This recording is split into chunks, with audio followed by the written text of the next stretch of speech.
আমার প্রাণপ্রিয় ছাত্র ভাইয়েরা, সবাইকে আসসালামু আলাইকুম। আশা করি সকলে ভালো আছেন এবং সুস্থ আছেন। আল্লাহর রহমতে আমিও বেশ ভালো এবং সুস্থ আছি। তো আমার প্রাণপ্রিয় ছাত্র ভাইদের উদ্দেশ্যে কিছু কথা বলতে চাই। সেটা হচ্ছে, আজকে আমাদের দেশ স্বাধীন। তো সেটাই আমরা অনুভূত করছি, সারা দেশে অনুভব করছে এবং উদযাপন করছে। তবে এই স্বাধীনতার ভিতরে আমি একটা কথা বলতে চাই, সেটা হচ্ছে আমাদের দেশ এখনও স্বাধীন হয়নি। আমাদের এখনও অনেক কাজ বাকি আছে। আমাদের বর্তমান যেই সংবিধান, সেই সংবিধানকে পরিবর্ধন করতে হবে। পদত্যাগ এবং দুর্নীতি, এই দুটো বিষয়ের উপর লক্ষ্য রেখে কিন্তু আজকে আমাদের এই ছাত্র আন্দোলন। তো প্রথম দফাটা কিন্তু আমরা সক্ষম হয়েছি, পদত্যাগ করতে শেখ হাসিনাকে বাধ্য করেছি। এখন দ্বিতীয় দফা হচ্ছে দুর্নীতি। এই দুর্নীতি দমন করতে হবে এবং দুর্নীতির বিরুদ্ধে সঠিক এবং শক্ত প্রতিরোধ গড়ে তুলতে হবে এবং সংবিধানের যে বর্তমান প্রচলিত ধারা আছে সেই ধারাকে সংশোধন করতে হবে এবং নতুন করে আইন পাশ করতে হবে এবং নতুন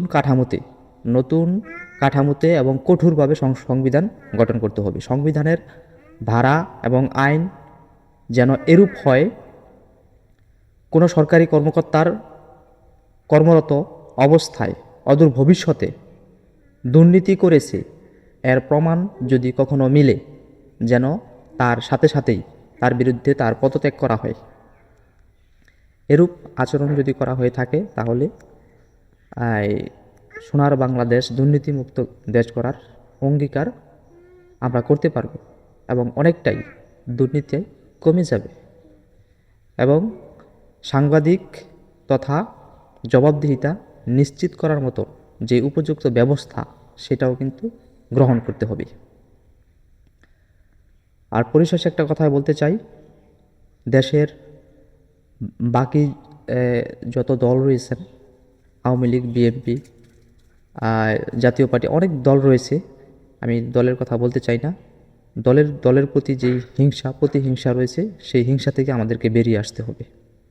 কারণ এখন যে একটা পরিস্থিতি, এই ধরনের হিংসা বিদ্বেষ থাকা আমাদের এই মুহূর্তে কোনো সুফল বয়ে আনবে না, বরং দেশের ক্ষতি বয়ে আনবে।